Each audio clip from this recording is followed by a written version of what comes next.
जय हिंद दोस्तों, वंदे मातरम। बड़े बुजुर्ग कह के गए हैं कि जहां पर आपको ज्ञान ना हो वहां पर फालतू में ज्ञान का बखेरापन नहीं करना चाहिए। मतलब कि जो ऐसे फटे में टांग ना अड़ाओ जिस फटे को आप सिल ना सको या आपको पता ना हो उसके सुई धागे का हिसाब क्या है। राजदीप सरदेसाई जी ने कुछ ऐसा ही कर दिया। अब क्रिकेट के मामले में जब आपको ज्यादा जानकारी नहीं है तब आपको शायद उस बारे में बोलना भी नहीं चाहिए। अब देखिए, बोला इनने और फंस गए बेचारे। लक्ष्मण शिवरामाकृष्णन जो कि भारत के लिए पहले खेल चुके हैं, उन्होंने सरदेसाई जी की बढ़िया से फिर क्लास भी लगा दी। दरअसल अभी कुछ समय पहले ही भारत पाकिस्तान का वनडे वर्ल्ड कप में एक मुकाबला हुआ जो कि अहमदाबाद के क्रिकेट स्टेडियम में खेला गया। उस स्टेडियम में इस मैच के दौरान जय श्री राम के काफी नारे भी लगे, जिसे लेकर वामपंथी काफी भड़के हुए हैं। लेकिन इन्हीं वामपंथियों की बात समझनी चाहिए कि इसी प्रकार के जय श्री राम के नारे अगर भारतीयों को सिर्फ मुसलमानों से ही दिक्कत है तो अफगानिस्तान के मैच में क्यों नहीं लगे, सिर्फ पाकिस्तान के मैच में क्यों लगे? ऐसा दरअसल इसलिए क्योंकि हमें अफगानिस्तानियों से या फिर मुसलमानों से कोई दिक्कत नहीं है, बल्कि वो तो हमारे साथ के लोग हैं। दिक्कत हमें है इन पाकिस्तानियों से, जो कि एक मौका नहीं छोड़ते जब इनको मिल जाता है ना हम लोगों को बुरा भला बोलने का। चैंपियंस ट्रॉफी के टाइम पे ये भी कोहली से यही बोल रहे थे कि तुम्हारा बाप कौन है, तुम्हारा बाप कौन है। तो फिर देखिए, जो जैसा व्यवहार करेगा उसको वैसा जवाब तो मिलना ही। इसी पूरे मामले में राजीव सरदेसाई ने इसे आक्रामक नारा बताते हुए एक पोस्ट किया, जिस पर पूर्व भारतीय क्रिकेटर लक्ष्मण शिवरामाकृष्णन ने राजीव सरदेसाई की जमकर क्लास लगाई। काश राजदीप अपने क्रिकेटर पिता से थोड़ा ज्ञान ले लिए होते तो उन्हें आज जय श्री राम में आक्रामकता नहीं बल्कि आस्था और जीत का उद्घोष दिखाई देता।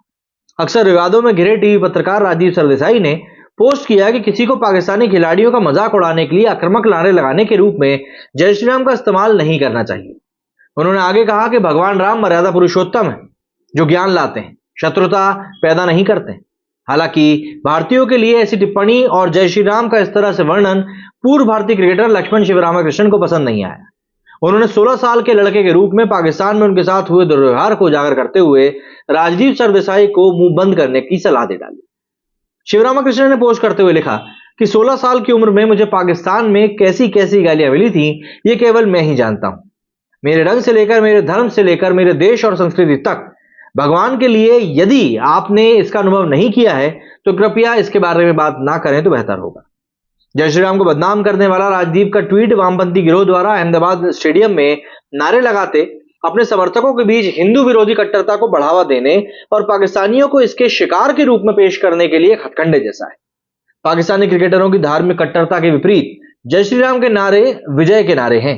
वे भगवान राम की महिमा का बखान भी करते हैं जो किसी अन्य आस्था को खारिज या अपमानित नहीं करते। फिर भी राजीव सरदेसाई और उन जैसे कई लोग इसे पाकिस्तानियों का मजाक उड़ाने के आक्रामक नारे के रूप में पेश करने की कोशिश भी करते हैं। इस तरह से वामपंथी आसानी से इस तथ्य पर पर्दा डाल देते हैं कि पाकिस्तानी क्रिकेटर कट्टरपंथी जो गैर मुस्लिमों और उनकी मान्यताओं के प्रति अपनी भड़ास और तिरस्कार को छिपाने का बहुत कम प्रयास करते हैं।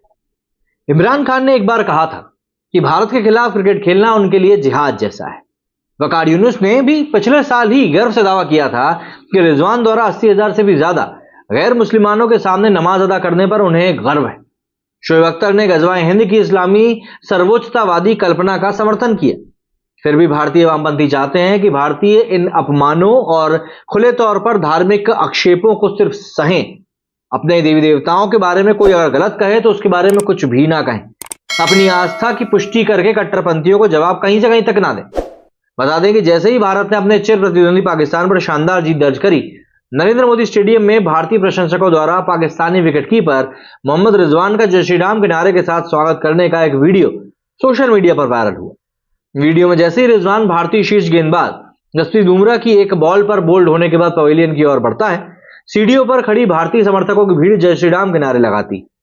गौरतलब है कि अभी हमास के आतंकी हमलों में 1300 से भी ज्यादा इजरायलियों के मारे जाने के बाद श्रीलंका के खिलाफ जीत को गाजा निवासियों को समर्पित करते हुए रिजवान ने अपने हालिया ट्वीट से काफी हलचल मचा दी थी।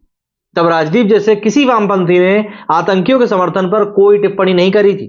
उन्हें यहां कोई आक्रामकता भी नजर नहीं आई थी। नीतीश ने फिलहाल उतना ही। जय हिंद, जय भारत।